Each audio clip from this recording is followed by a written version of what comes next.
Hello friends, welcome back to Own Cooking Channel. இன்னைக்கு நம்ம பார்க்க போற ரெசிபி அடை தோசை. அடை தோசையும் அதுக்கு பெஸ்ட் காம்பினேஷனான அவியலும் நம்ம எப்படி பண்றதுன்னு இந்த வீடியோல நம்ம பார்க்க போறோம். இப்போ நம்ம எப்படி பண்றதுன்னு பார்த்துடலாம் வாங்க. முத அடை தோசைக்கு பருப்பெல்லாம் ஊற வச்சிடலாம். நான் இப்போ இந்த டம்ளர்ல தான் எல்லாம் அளந்து எடுத்துக்க போறேன். இப்போ இந்த டம்ளர்ல 3/4 டம்ளர் பச்சரிசி எடுத்துக்கிறேன். 1/4 டம்ளர் உளுந்து எடுத்துக்கிறேன். 1/2 டம்ளர் கடலைப்பருப்பு, 1/2 டம்ளர் துவரம்பருப்பு. உங்களுக்கு பாசிப்பருப்பு வேணும்னா அதுவும் சேர்த்துக்கலாம். ஆனால் நான் அது கொஞ்சம் வலுவலுன்னு வருங்கிறதுக்காக பாசிப்பருப்பு சேர்க்க மாட்டேன். இப்போ இதை எல்லாத்தையுமே நல்லா வாஷ் பண்ணி எடுத்துக்கலாம்.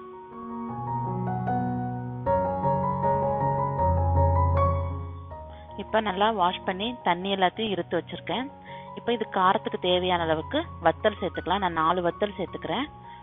1 டேபிள் ஸ்பூன் ஜீரகம் சேர்த்துக்கலாம். சேர்த்துட்டு இதில் கொஞ்சமாக தண்ணி ஊற்றி ஒரு 3 மணி நேரத்துக்கு நல்லா ஊற விட்டுருங்க. அட்லீஸ்ட் ஒரு 2 மணி நேரம்னாலும் ஊறணும். இந்த அளவுக்கு ஊற விட்டுருங்க. இப்போ நம்ம அவியல் பண்ணிடலாம்.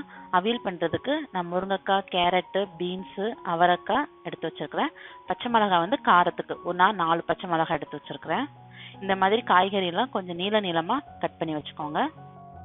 இப்போ ஒரு 4-5 கத்திரிக்காய், அப்புறம் ஒரு மீடியம் சைஸ் உருளைக்கிழங்கு, ஒரு வாழைக்காய், இதையும் கட் பண்ணி தண்ணியில் போட்டு வச்சுருக்கிறேன்.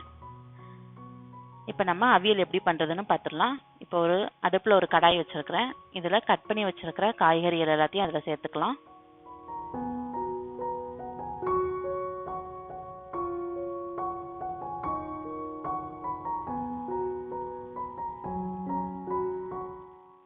இப்போ இந்த காய்கறிக்கு தேவையான உப்பு சேர்த்துக்கலாம். நான் 2 டீஸ்பூன் உப்பு சேர்த்துக்கிறேன்.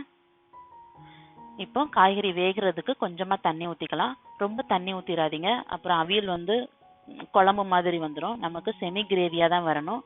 ஒரு 1/2 டம்ளர் தண்ணி மட்டும் ஊற்றி ஒரு மூடி போட்டு வேக விட்டுருங்க. அது வேகிறதுக்குள்ள ஒரு 1/4 மூடி தேங்காய் கூட ஒரு 1/2 டேபிள் ஸ்பூன் ஜீரகம் சேர்த்து அரைச்சிக்கலாம். தண்ணி ஊற்றி அரைக்கக்கூடாது. தண்ணி ஊற்றாம கொரகொரப்பாக அரைச்சி எடுத்துக்கலாம்.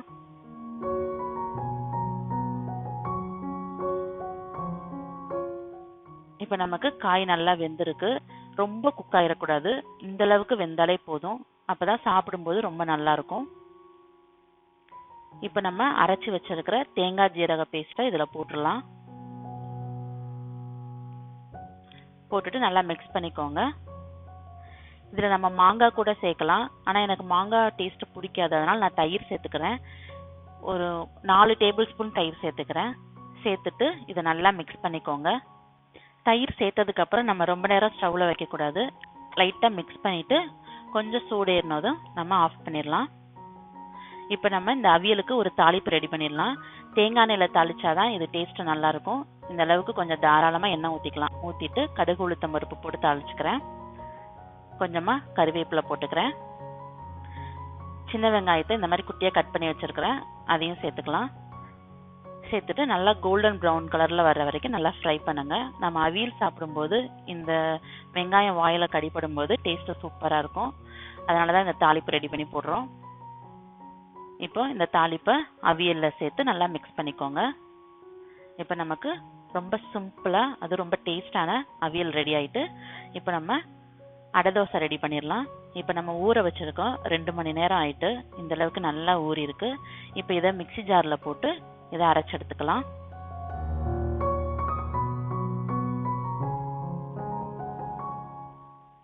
இப்போ இது கூட 2 பல் பூண்டு சேர்த்துக்கிறேன்.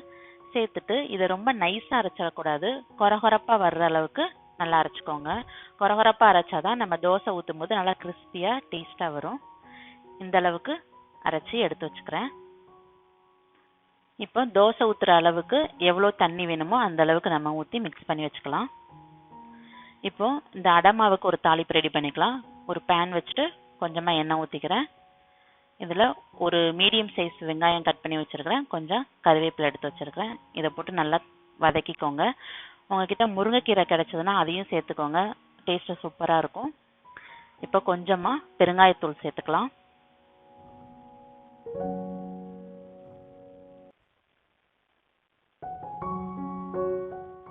வெங்காயம் இந்த அளவுக்கு வெந்தா போதும்.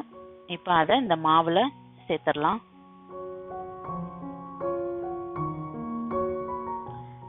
சேர்த்துட்டு நல்லா மிக்ஸ் பண்ணிக்கோங்க. இப்போ நம்ம இந்த கொஞ்சமா மல்லித்தலை கட் பண்ணி வச்சிருக்கிறோம், அதையும் சேர்த்துக்கலாம். இப்போ இந்த மாவுக்கு தேவையான அளவு உப்பு சேர்த்துக்கலாம்.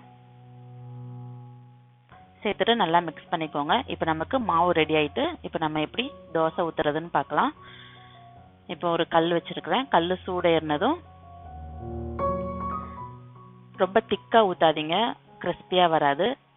ஓரளவுக்கு கொஞ்சம் தின்னா ஊத்துனீங்கன்னா நல்லா கிறிஸ்பியா சூப்பரா வரும்.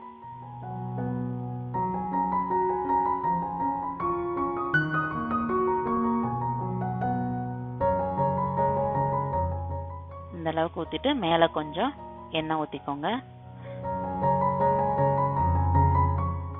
இந்த அளவுக்கு நல்லா குக் ஆயிருக்கு பாருங்க, பார்க்கவே தெரியும் நல்லா கிறிஸ்பியா இருக்கு.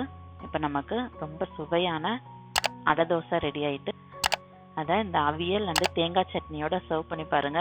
டேஸ்ட் அட்டகாசமா இருக்கும். கண்டிப்பா நீங்க வீட்டில் ட்ரை பண்ணி பாருங்க. ட்ரை பண்ணி பார்த்துட்டு உங்க ஃபீட்பேக் எனக்கு மறக்காம கமெண்ட் பண்ணுங்க. ஓன் குக்கிங் சேனல் உங்களுக்கு ரொம்ப பிடிச்சிருந்தா சேனலை சப்ஸ்கிரைப் பண்ணிக்கோங்க. அப்படியே பக்கத்தில் இருக்கிற பெல் பட்டனை கிளிக் பண்ணிக்கோங்க.